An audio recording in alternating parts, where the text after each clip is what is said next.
top 7 financial resolutions for the new year. This last year has been a turbulent one for the market, which means it's even more important to stay on top of your financial decisions. People truly desire to make positive changes in their life. Folks look at 2 things, their health and their wealth. They want a bigger bank account and a slimmer waistline. Go to the gym and save more. Easy. Well, not always. If it were that easy, everyone would do it. We all have good intentions, but we don't all get the same results. As a financial expert, I'm going to help you.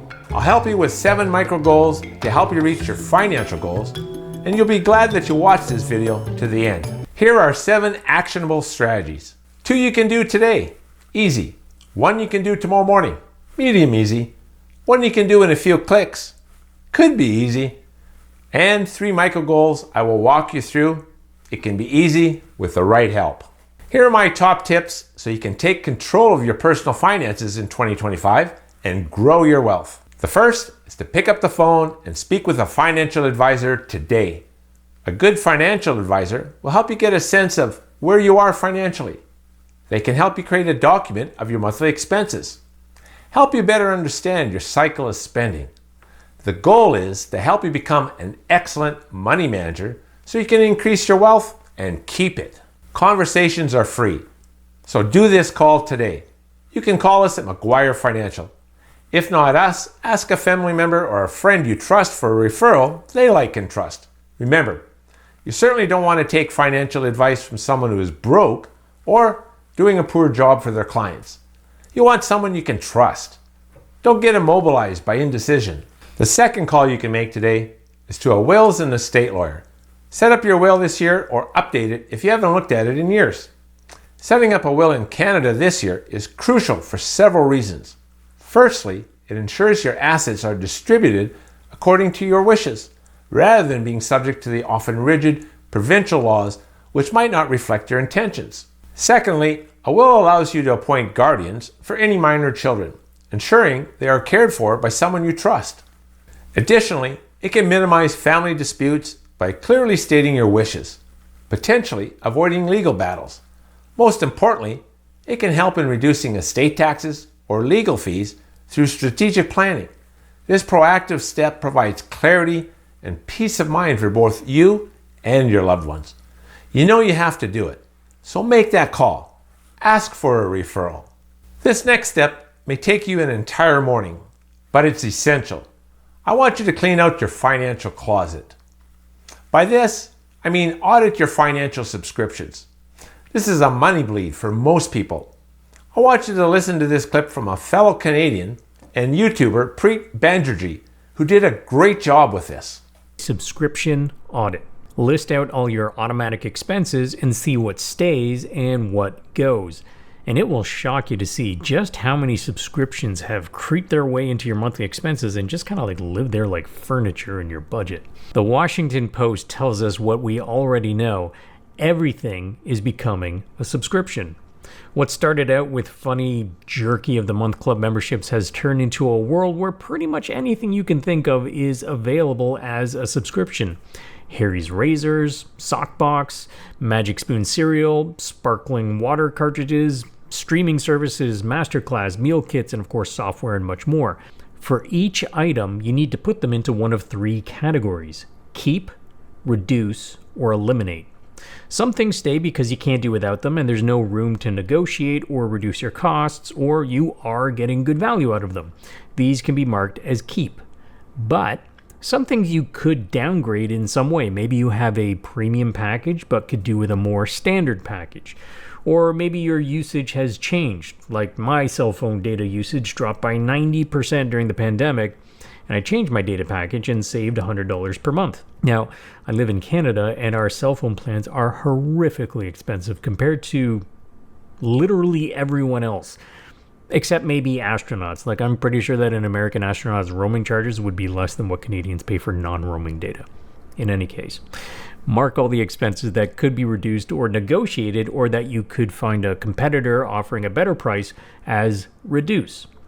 The last category, eliminate, is self-explanatory. There are just some things we no longer need or aren't getting the best use from. Cut them. And I think this is key. Remember that you can always add them back later. Again, for every $83.33 per month in reduced expenses, that's $1,000 per year in freed up cash flow. Stop wasting money on things that you don't use and start putting that money into your savings plan instead. Next thing I want you to do is ask your accountant or financial advisor if you should top up your TFSA. A TFSA is a registered savings account available to Canadian residents aged 18 or over, where investments grow tax-free. The limit increases by $7,000 on January 1st in 2025.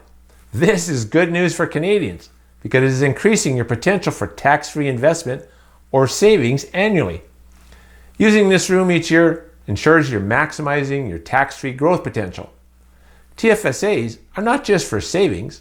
They can hold a variety of investments like stocks, bonds, mutual funds, and ETFs. This allows you to potentially achieve higher returns compared to keeping your money in regular savings accounts. If you need help with this, call us. If you plan to buy a home and you are a first-time homeowner, listen to what our Canadian friend, Canadian in a T-shirt, has to say about First Home Savings Account. The FHSA, or First Home Savings Account, is a brand new tax-sheltered account designed to help Canadians save up for a down payment on their first home. And it combines the best benefits of both the TFSA and the RRSP. All the money you put into the FHSA can be invested, grown, and eventually withdrawn totally tax-free, just like the TFSA. And even better, whatever money you contribute will deduct from your taxable income, which lowers your tax bill, just like the RRSP. So when you put money into the FHSA, you can claim a tax deduction. So when you file your taxes, you'll receive a tax refund. And you can use this tax refund to invest further and grow your portfolio even faster. Or if you expect your income to grow, you can carry forward this tax deduction to a future year and collect an even bigger tax refund. Check out my video on delaying tax deductions. It works the same way for both the RRSP and the FHSA. With the FHSA, you can hold stocks, bonds, ETFs, and REITs, and they will all grow tax-free. So any profits from dividends or capital gains are yours to keep. No taxes and no worries. What I'm about to share is a wealth building strategy. If you are considering buying a car or making a large purchase in the next 5 years, I want you to learn about the benefits of a whole life insurance policy and the infinite banking concept. Infinite banking essentially means becoming your own banker on the you and me level by leveraging the cash value of a whole life insurance policy.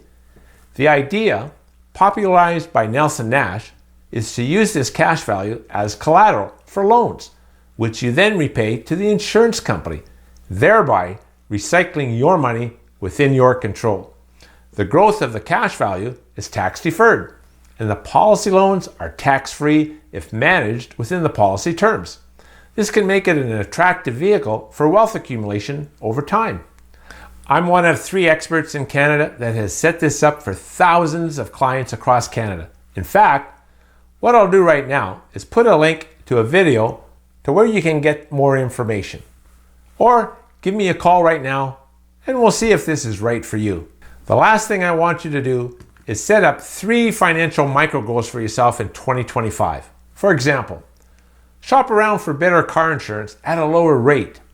We tend to just let this auto renew and don't shop around for years. However, if you save $500 a year on car insurance, what does that mean in 5 years? That's a $2,500 savings. Another micro goal is to shop around for new home insurance. See if you can get better rates without sacrificing on coverage. Another micro goal this year could be to see if you can get better rates for your cell phone plan. Again, these things we renew without shopping and rates go up and we don't look at the competition for years. These companies count on your bad habits. So, be smarter than them and shop.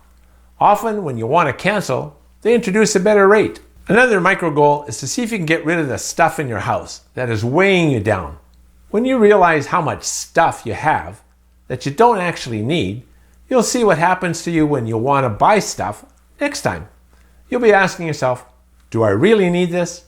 It's crazy how much money we spend on stuff that really doesn't add value to our lives.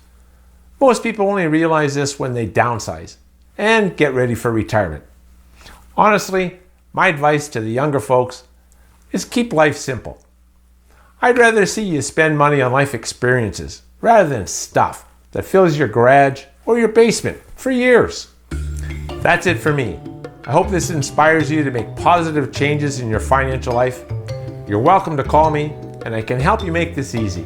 Remember, today is a good day to become an excellent money manager. It all starts with micro goals, like making one phone call. Do this for you because it's your money.